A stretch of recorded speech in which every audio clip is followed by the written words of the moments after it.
Do firmy, ktorá ovláda jednu z najväčších slovenských sietí lekární, dnes ráno vtrhli kukláči. Konatelia spoločnosti City Pharma sú podľa našich informácií podozriví z ekonomickej trestnej činnosti a firme, ktorá im dodávala lieky, majú dlhovať vyše 16 miliónov eur.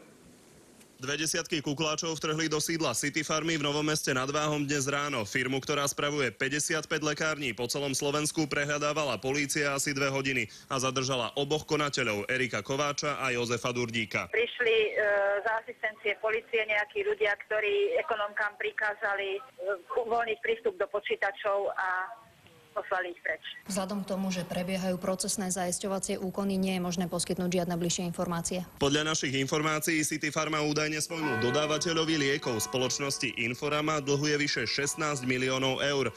Podľa podania na generálnu prokuratúru, ktoré sa nám podarilo získať zo zdrojov blízkych orgánom činným v trestnom konaní, má preto Inforama veľké problémy a 250 jej zamestnancom hrozí hromadné prepúšťanie. Celú vec rieši špecializovaný policajný útvar. Vecou sa zaoberá Úrad boja proti korupcii prezídia policajného zboru. Vedenie Inforamy podozrieva konateľov City Pharmy, že sa ich firmu pokúšajú úmyselne zlikvidovať, dostať do konkurzu a následne lacno odkúpiť. Keď som kontaktovala členov vedenia, tak sa im nedalo dovolať. Jeden z konateľov City Pharmy, Erik Kováč, bol už v minulosti obvinený z trestných činov poškodzovania veriteľa, vydierania a nepriamej korupcie. City Pharma sa stala známou aj vďaka svojmu agresívnemu boju s konkurenciou. Viaceré lekárne sa pokúsila zlikvidovať tým, že im pred vchod postavila stenu.